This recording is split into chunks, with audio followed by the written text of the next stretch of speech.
guys, welcome back to my channel this week for another video. I hope you are all doing well. If you are new here, welcome and thank you so much for clicking on this video. If you do enjoy this type of content, don't forget to subscribe and hit that notification bell as I do post videos every single week, sometimes twice a week, and I would love it if you would join me. Today we're going to be covering the very disturbing case of yet another young child that was failed by the system. I'm not going to go too much into detail because this one isn't a super long one, so we're just going to get right into it, and this is the tragic case of little Eli Hart.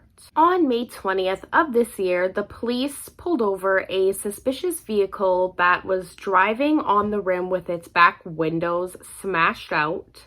When the police pulled the car over, they found a bullet hole, blood, and brain matter inside the vehicle. The driver of the car was 28-year-old Jalissa Thaler from Spring Park.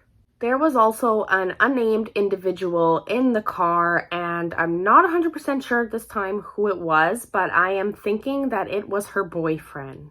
Jalissa had claimed that the blood was menstrual blood and that the brain matter was deer meat.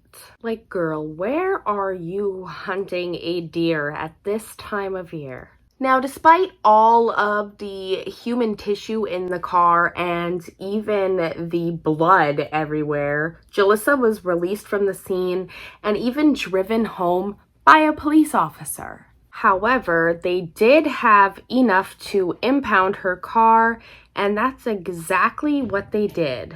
During a thorough search, the police found pieces of a dead child in the trunk. It was Jalissa's son, 6-year-old Eli Hart. During the autopsy, it was discovered that he was shot at least 9 times, including in the torso and in the head. The car had been spotted at a Shell gas station shortly before being pulled over.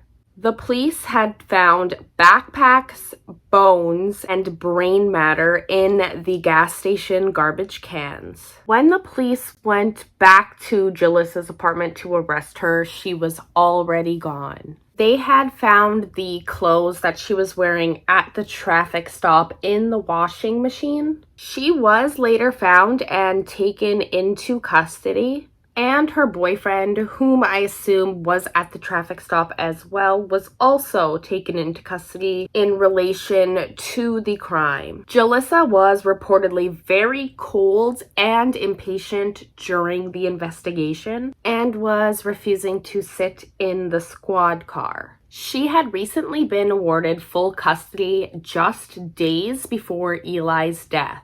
Jalissa had been involved in a custody battle with her ex, Troy Hart. Troy and his fiancée say that despite all of the concerns of Jalissa's drug use and mental health issues, the judge denied the claims and ruled in her favor. Not even 2 weeks later, little Eli was found dead. The father also says that he expressed many concerns to social services. However, they were told that unless there were any visible signs of abuse, they had no grounds to remove him from the home. There are seriously so many cases where social services have failed these children. Eli was a kindergarten student who wanted to be a firefighter when he grew up. He was described as very kind, loving, and energetic. The Mount Fire Department dedicated a helmet to Eli and made him an honorary member. Jalissa has been charged with second-degree murder, and with any luck at all, she will be spending the rest of her life behind bars. And same with her boyfriend if he had absolutely anything to do with this crime. I'm so sick and tired of seeing how many children are failed by the system.